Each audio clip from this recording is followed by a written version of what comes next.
Assalamualaikum Ibu, selamat pagi. Waalaikumsalam, kembali juga. Perkenalkan kembali ya Bu, saya Perwatika yang bertugas pada pagi kali ini. Apakah Ibu masih ingat dengan saya Bu? Masih dengan Sispika? Iya betul Bu, apakah benar dengan Ibu Aski? Ya benar. Baik Ibu, bagaimana perasaan Ibu hari ini? Sudah merasa lebih tenang Sus. Syukur ya Bu, jika Ibu sudah merasa tenang. Nah, kemarin kan kita sudah belajar cara mengontrol kemarahan dengan tarik napas dalam dan memukul bantal. Apakah Ibu masih mengingatnya? Masih Sus. Apakah Ibu sempat mempraktikannya, Bu? Pernah saya mempraktikkan pagi dan sore hari. Bagus sekali ya, Bu. Hari ini saya ingin mengajak Ibu untuk belajar cara mengontrol kemarahan dengan komunikasi verbal.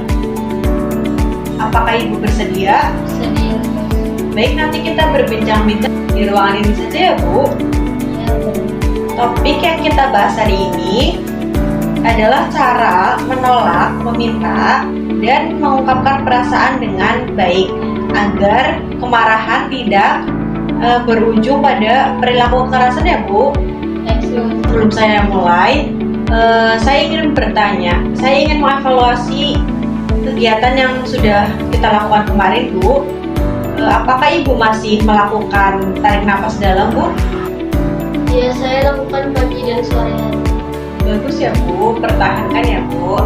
Ibu Aski, terkadang kan kemarahan itu muncul ketika kita tidak suka terhadap sesuatu, tapi menyampaikannya dengan cara yang kasar.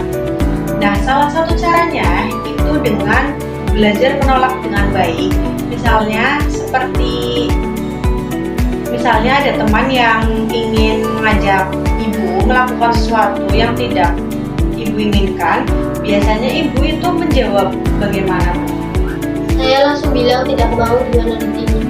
Nah, sekarang kita coba cara yang lebih baik ya Bu. Contohnya, maaf saya tidak bisa ikut saat ini. Atau terima kasih, tetapi saya tidak ingin melakukannya. Coba bisa Ibu praktikkan Bu. Maaf saya tidak bisa ikut saat ini. Bagus sekali ya Bu. Coba Ibu bisa mempraktikkan lagi dengan yang lebih tenang Bu. Nah, sekarang kita belajar meminta sesuatu dengan baik. Misalnya itu Ibu ingin meminjam alat tulis. Biasanya bagaimana cara Ibu memintanya Bu? Saya langsung mau ambil dan memerintah. Nah, agar orang lain lebih nyaman, gunakan kata-kata yang sopan ya Bu. Contohnya itu seperti permisi, bolehkah saya meminjam pulpen ini? Atau tolong bantu saya ambilkan air minum itu. Nah, sekarang bisa Ibu praktikkan Bu. Permisi, apakah saya boleh meminjam pulpen? Nah, terus selanjutnya. Tolong bantu saya ambilkan air minum. Nah, bagus sekali ya Bu. Dengan cara seperti ini, itu orang lain akan lebih mudah membantu Ibu. Nah, Ibu Aski, cara berikutnya adalah mengungkapkan perasaan dengan baik saat marah. Jangan langsung membentak atau memukul. Sebaiknya sampaikan apa yang dirasakan. Contohnya itu seperti saya merasa kecewa ketika tidak didengarkan. Dan contoh lainnya itu seperti saya merasa kesal ketika diejek. Nah, bisa Ibu praktekkan Bu. Saya merasa kesal ketika orang tidak menghargai saya. Nah, bagus sekali Bu. Selanjutnya Bu.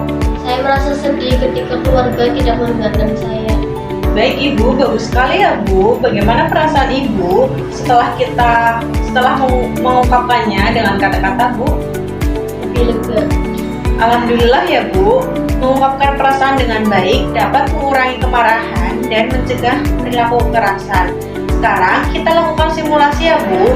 Saya akan berperan sebagai teman yang membuat Ibu kesal. Misalnya saya berkata, Aski, kamu tidak usah ikut kegiatan ini. Gimana respon Ibu yang baik? Saya merasa kecewa dengan perkataan itu. Saya tetap ikut jika diperbolehkan. Bagus sekali ya Bu.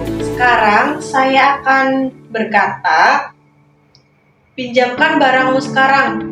Nah, bagaimana respon Ibu?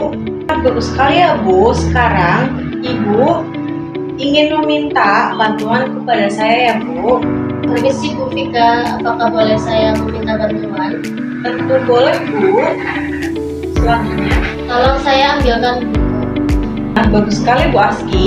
Saya senang karena Ibu mampu mengikuti latihan ini dengan baik ya Bu. Ibu sudah dapat menolak, meminta, dan mengungkapkan perasaan dengan cara yang tepat. Terima kasih Sus. Iya Ibu, sama-sama. Ini merupakan kemajuan yang sangat baik. Mulai hari ini ketika merasa marah atau kesal, Ibu dapat menggunakan cara-cara verbal yang sudah kita pelajari hari ini. Apakah Ibu bersedia mempraktikannya setiap hari Ibu? Sedia, Sus. Baik Ibu, kita masukkan ke jadwal harian Ibu ya Bu. Nah, bagaimana perasaan Ibu setelah kita mengikuti latihan ini Bu? Saya lebih mengerti cara berbicara saat marah. Nah, coba Ibu sebutkan 3 cara mengontrol kemarahan secara verbal yang sudah kita pelajari hari ini. Menolak dengan baik, meminta dengan baik, dan mengungkapkan perasaan dengan baik. Bagus sekali Ibu, Alhamdulillah ya Bu, Ibu sudah paham dan mengerti cara mengontrol kemarahan secara verbal ya Bu. Mungkin untuk pertemuan hari ini saya cukupkan. Besok kita akan bertemu lagi untuk membahas cara mengontrol kemarahan lainnya. Yesus.